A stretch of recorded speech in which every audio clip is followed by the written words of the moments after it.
nou loc de muncă, o promovare sau mai mulți bani te-ar face cu adevărat fericit sau fericită? Dar dacă soluția nu ar fi să schimbi jobul, ci să fii atent la locul în care te afli și să îți faci o radiografie a drumului tău profesional de până acum. Locurile de muncă devin din ce în ce mai imprevizibile și unele apar, altele dispar, iar aceasta este realitatea pe care o trăim cu toții. Inteligența artificială, roboții nu mai reprezintă viitorul, ci sunt chiar prezentul. Companiile și organizațiile fac schimbări rapide pentru a ține pasul cu piețele aflate și ele într-o transformare amețitoare. Toate aceste schimbări creează senzația de incertitudine. Dar această incertitudine vine și cu o oportunitate uriașă, pentru că dacă vei ști să navighezi aceste schimbări, să îți redesenezi cariera, poți crea acel drum care să fie aliniat cu abilitățile și valorile tale. Pentru că într-o lume, într-o continuă schimbare, cei care vor reuși să se adapteze vor fi cei care se vor bucura cu adevărat de fiecare pas, de călătoria lor. Ești gata de acțiune și de a-ți redesena cariera? Ești gata să schimbi direcția? Scopul meu este de a te ghida de-a lungul acestui proces. Pentru a intra în acest proces de transformare, este nevoie să fii conștient care este locul în care te afli în acest moment, în ceea ce privește drumul tău profesional. Este nevoie să ai claritate. Nu-ți place locul de muncă actual, nu-ți place șeful, nu-ți plac colegii, ești plictisit, te simți neapreciat, prost plătit, îți vine să-ți dai demisia chiar acum? Inspiră, expiră. Dar dacă ți-ai spune mai întâi că ar fi bine să schimbi direcția, mai întâi să privești cu un ochi critic unde anume te afli, nu unde vrei să ajungi. În loc să te concentrezi exclusiv pe locul unde vrei să ajungi, uite-te la ce anume te-ai adus aici, care au fost resursele tale, ce ai învățat, ce experiențe ai avut, cât de des ai așteptat să ajungi într-un alt punct pentru a fi mulțumit. Te-ai gândit vreodată că un nou loc de muncă, mai mulți bani, o promovare vor fi soluția pentru a-ți găsi fericirea? Acel loc magic în care dacă o să ajungi o să fii mai fericit?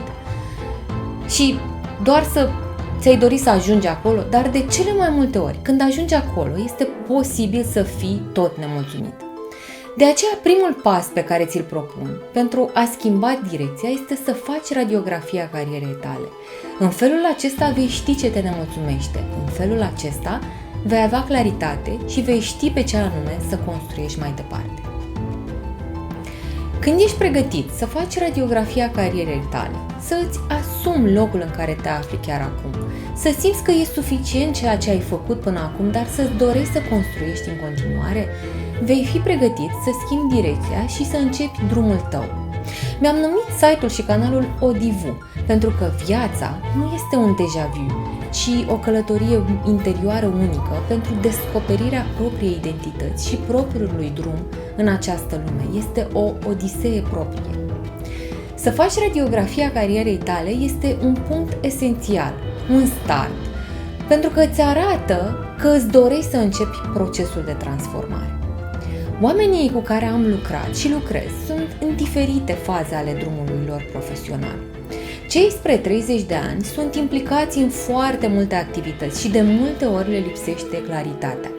Pe ce anume să se concentreze în prezent? Alții au urmat școli, multe școli, și după câțiva ani de lucrat în domeniul respectiv, își dau seama că nu mai este drumul pe care și-l doresc cu adevărat. Dar le este frică de schimbare pentru că au construit deja o parte din drumul lor și totuși domeniul respectiv nu se mai aliniază cu valorile lor. Alții au urmat o școală, o facultate, dar nu profesează deloc în domeniul respectiv și își atrag critici din partea familiei sau a părinților sau a prietenilor. Apoi lucrez cu oameni spre 40 de ani. Unii au atins maximul, sunt în poziții de management și se întreabă încotro, ce urmează după acest pas? Au tot crescut, au investit resurse și timp și au ajuns într-un moment în care se întreabă și acum ce urmează? Alții au ajuns seniori în rolurile lor, nu își doresc să avanseze în roluri de management, dar se întreabă oare ce pot face mai departe? De exemplu, nu vreau să rămân programator toată viața mea. Ei au nevoie de claritate pentru a afla cum să facă schimbarea în lateral. Și tuturor le-am spus un lucru, să pornească exact din locul în care se află, să facă radiografia carierei lor. Sunt câțiva pași pe care trebuie să-i urmezi pentru a face radiografia carierei tale.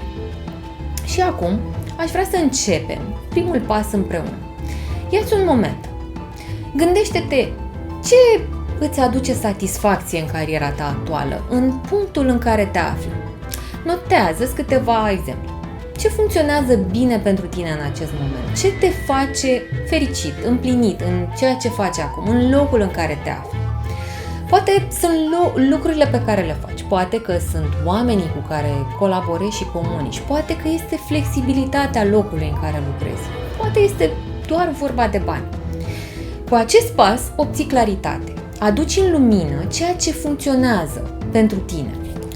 Este important pentru că îți poate aduce claritate dacă este momentul să schimbi cariera sau dacă poți aduce îmbunătățiri locului actual în care te afli.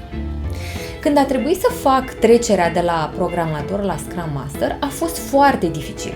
A fost o perioadă în care le-am făcut pe ambele în paralel. La un moment dat, a trebuit să iau o decizie.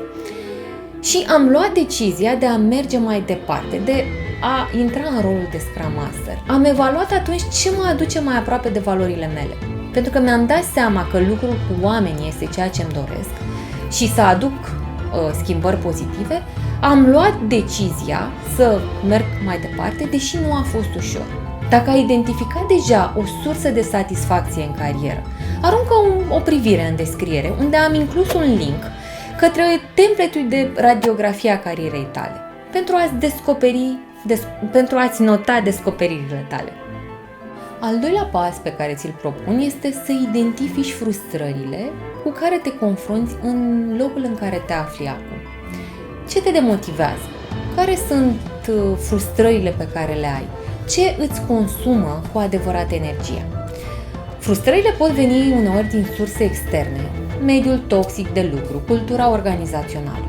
Altele pot veni din interiorul nostru, pot fi așteptările noastre. Sunt unele lucruri pe care le poți controla și le poți schimba, pe altele nu o să poți să o faci. Nu vei putea, de exemplu, să schimbi cultura organizațională și atunci cel mai probabil va fi nevoie să faci o schimbare a locului de muncă.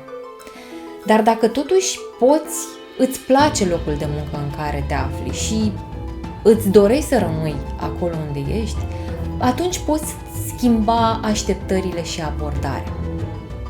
Al treilea pas este să compari ceea ce te face fericit și împlinit și ceea ce te frustrează. Ce aspecte pozitive cântăresc mai puțin decât cele negative? Poate că este cel mai bun mediu, ai cei mai buni colegi, dar este posibil ca frustrarea cea mai mare să fie legată de banii pe care îi câștigi. Sunt anumite perioade din drumul nostru profesional când acest aspect va cântări mult mai mult decât toate celelalte aspecte pozitive. Și decizia pe care o vei lua va fi să schimbi locul de muncă. Sunt alte perioade când mediul de lucru, stabilitatea, vor cântări mai mult decât banii pe care îi câștigi. Este doar un exemplu. Atunci, după ce vei obține claritate, vei reuși să schimbi abordarea și așteptările, făcându-ți locul în care te afli aliniat cu valorile tale. Al patrulea pas este să-ți clarifici motivația pentru schimbare. Este important pentru tine să faci o schimbare acum. Ce te motivează să o faci? Ce aspecte nu mai poți accepta în locul în care te afli? Și te întreb acest lucru pentru că am întâlnit și oameni care își doresc cu adevărat schimbarea, dar aspectele pozitive cântăresc mai mult decât aspectele negative și atunci este foarte greu să găsească motivația necesară pentru a merge mai departe, pentru a face schimbările necesare. Pentru că le este bine în locurile în care se află, dar totuși visează la acel loc magic în care și-ar dori să ajungă, fiecare fiind mânat de un foc interior diferit. Cu ei am intrat într-un proces de coaching și mentorat individualizat, pentru că ei nu simt urgența schimbării, dar au nevoie pe lângă claritate, de o structură, de a-și depăși fricile și incertitudinile, de a testa diferite direcții, fără schimbări drastice în carierele lor și drumul lor. Voi vorbi de aceste aspecte în episoadele viitoare. Dacă îți dorești să-ți faci radiografia carierei tale, găsești linkul către template mai jos, în descrierea acestui video. Dacă simți că ai nevoie de mai multă structură, de cineva care să te ghideze în această tranziție și să îți ofere claritate, am 5 locuri disponibile pentru un program personalizat de coaching și mentorat. Este un proces care îți poate oferi siguranța necesară pentru a face pași concreți către acel loc magic în care să-ți găsești menirea. Dacă ți-a plăcut episodul de astăzi, nu uita să te abonezi. Eu sunt Raluca, ODIVU Life Design și ne vedem la episodul următor.